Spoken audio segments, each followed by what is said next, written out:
This video is brought to you by John Robson Guitar Tuition. If you enjoy the content, please consider supporting the channel by enrolling on a course, purchasing some guitar lessons or a t-shirt, or you can join my Patreon. Now, on with the show. Hello chaps, welcome once again to John Robson Guitar Tuition. As always, I do hope you're well. Now, if you were watching last Wednesday, you'll have seen me answering a viewer's question on how do you go about working out a guitar solo. And so I decided to address that in that video. That presented me with something of a problem though, because in order to show you me working out a guitar solo, I would have to play the original artist recording of said solo, and that, as I said at the time, is exactly the kind of thing that tends to upset the copyright wombles. You know, I just still had that graphic there, so I thought I'd give it another outing. So the solution I came up with was to take apart one of my solos, which you might think, well, yeah, but you know that solo, so how are you going to go about working it out? Yes, but I recorded it, I think, back in either late 2016 or early 2017, years ago. I think I still probably had a head of hair back then. It was something that I'd completely forgotten. It was, you know, I just wasn't in the same headspace as when I played that solo. I couldn't remember a thing that I played about. I don't tend to listen to my own music once it's done, once it's released into the wild. I don't want to kind of revisit it. So this was something of a journey of discovery, and I will tell you that, as I mentioned in a moment, it was a lot trickier getting inside the head of the person who played it and figuring it out. You know, and well, figuring it out was the easy part, really, but, you know, and tabbing it out, but kind of getting so I could play it again the same way as I did all those years ago was a lot trickier than it really should have been. So I'll tell you what, here's the solo.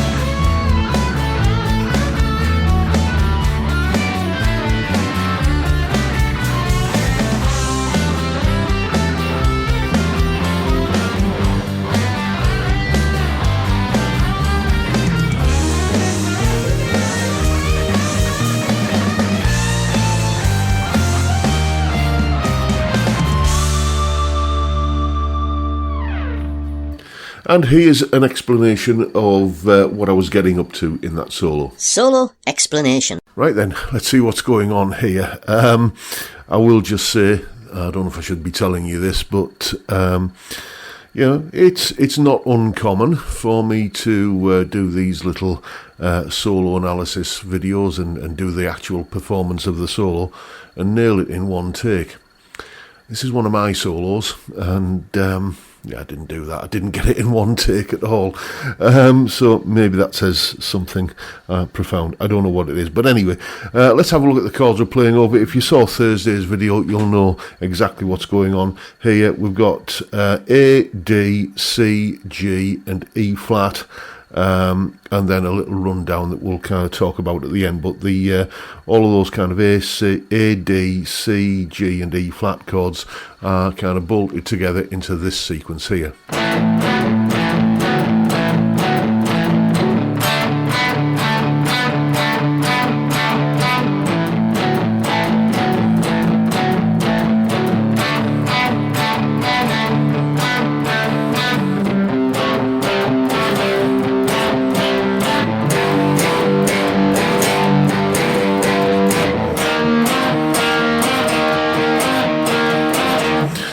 So you can see I'm playing all of those chords just using that kind of status quo, Chuck Berry kind of boogie kind of thing. And then that takes us, so we had A, D, a couple of times through that, C, then G, then E flat. And then we get to the walk down that I talked about, which is basically B flat, then F over A. I'll do them up here, B flat, F over A, G minor, I guess this chord is, but I'm playing it as a G5, then F5, so, and then we basically move that up a fourth, so we're going E flat, B flat over D, C minor, down to B flat, and then come out of it on a D, so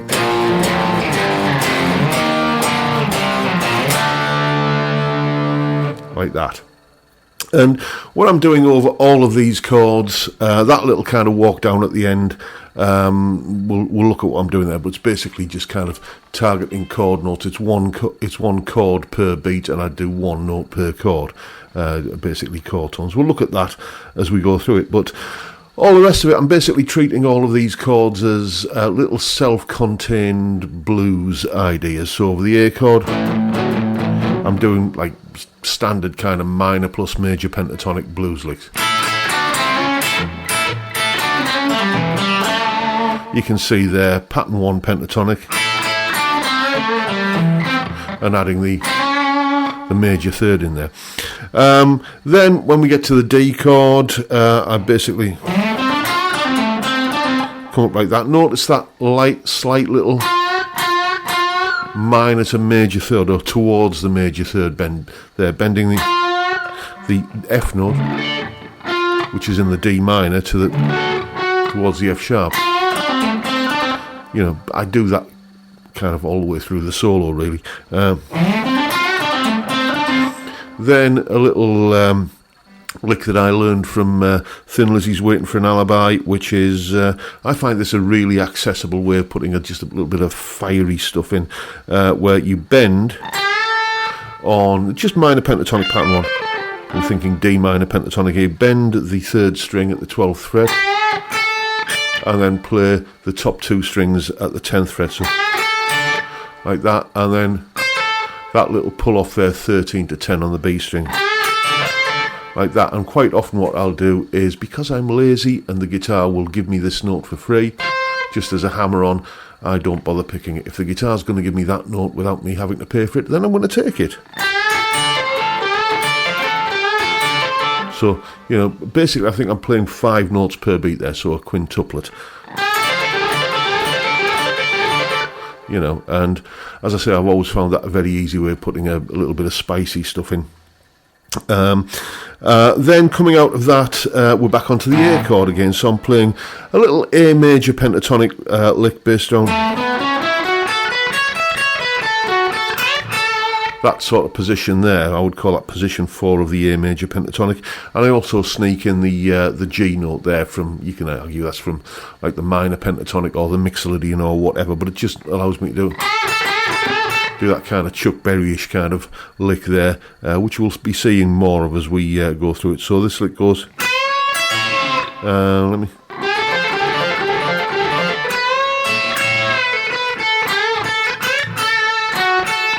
There we go. So all mainly kind of based around that major pentatonic bend there, and then that bend there. Okay, as I was saying. Then we're back onto the D chord, and I play some sort of sixths coming down here.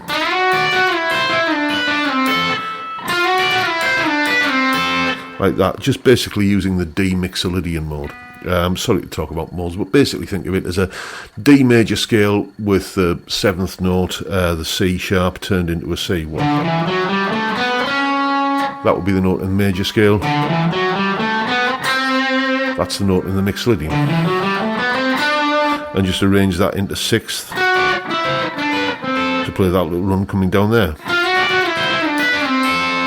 And then a little bit of kind of mainly D minor pentatonic chicanery coming out of this pattern.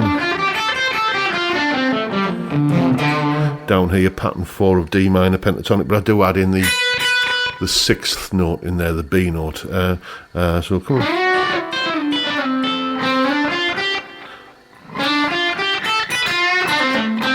Something like that. Notice again that minor towards the major 3rd bend.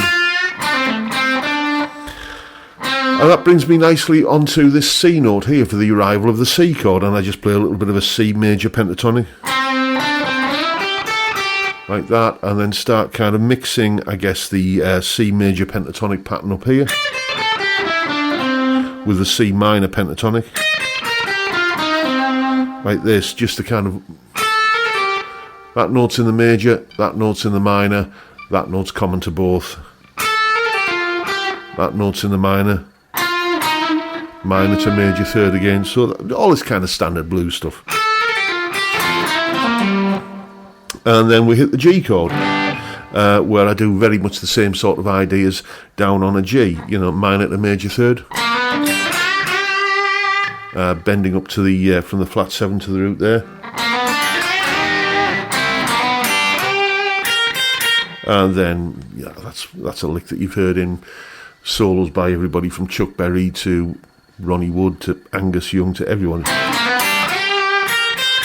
Then we get the twiddly bit that I like to kind of save towards the end of the solo. That's where we hit the E flat chord. And I've revised what I said, since last Thursday when I kind of did this. I had another listen and tabbed it out, and basically over this E flat chord, thing, I'm basically playing E flat Dorian. Oh, there's those modes again. Basically think E flat minor pentatonic, like that, but I'm adding a couple of notes in. That's all these modes are. You can just kind of base them around a pentatonic box shape and just add in a couple of notes that the chord sequence will give you, and boom, you've got your modal kind of thing going on. So what I'm adding in here to this shape here is I'm adding in the C note and I'm adding in the F note. There's the C again. I don't get as far as this F up here, but I could. And this kind of legato, kind of twiddly sort of stuff that I'll do, I'll break it down because it's been a while since I've done this. Essentially what I tend to do is I'll go up 6 notes. 1, 2, 3, 4, 5, 6. And then come down 3. 1, 2, 3. Like that. And I'm doing all that with hammer-ons and pull-offs. Whenever I'm going in this direction, I always pick. But whenever I'm going in this direction from string to string, I'll do it with a hammer-on. So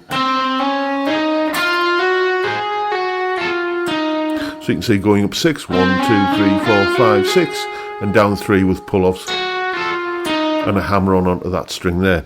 Then I'll just start the same pattern again, but from this starting point now on the 3rd string.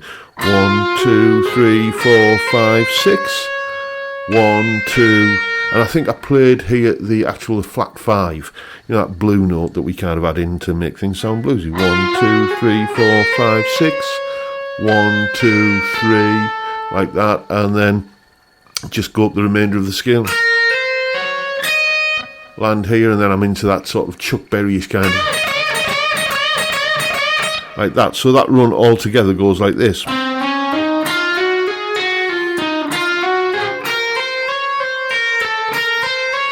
And as I say, I'm into however many times I play that. Then we're on to that kind of walk down, that kind of, that kind of thing there. And all I'm doing for the first half of that is I'm just following the root notes of the chord. So B flat, A, G, F. Then we've got the E flat coming next, so I bend up to the G, which is the major third of that chord. Then we've got the B flat coming after that. So I've got the 5th, which is I've got the F, which is the 5th of that chord. Then it goes to a C minor chord, so I hit the E flat, which is the minor third of that chord. So, and then the what would we have there? Basically hitting that C note there. And again, a revision from Thursday's video. I've listened a bit more carefully, and what I'm doing here is I'm going from the C note there up to the C note up here, 20th fret on the top E string, and bending that up to a D note, which corresponds with the D chord that we've finished the solo on. So hopefully that all made sense. Main thing is that kind of twiddly little lick there. Don't be scared of it. It's just go up 6 notes, come down 3, and then repeat that as you move across the strings, and you can get all of those kind of things that just seem to tumble out of my fingers, without me having to think too much about them, really. So that's what's going on in the solo. Now you know what to do. Go away and have some fun with it. And as usual, you will find a full tab in both Guitar Pro and PDF formats, along with a clip of me playing the solo. That explanation you've just seen there and a jam track to play along with yourself, all of that, is up on my Patreon page. There's the address link in the description. As I'm sure you know by now, $3 or £2.50 a month gets you access to all of these additional goodies that go along with these YouTube videos. A massive, massive thank you to everyone who supports me in that, or any of the other ways, all of which are linked down below in the description. And that is very much the video for today, folks. Hope you've enjoyed what you've seen and found it useful and informative and hopefully entertaining in some small way. And if that's the case, please hit the subscribe button and the notification bell if you haven't already done so. And why not drop me a like as well while you're at it. Don't forget the live stream every Friday, 5 PM UK time. We have a beer and talk about music and guitars and whatever else crops up. It's a great way to kick off the weekend, and I'd love to see you there if you can make it. But for now, I'll bid you all a good day and say thank you so much for watching. Thank you for your time. Look after yourselves, folks. Stay well, stay safe, and above all, stay sane. Bye for now.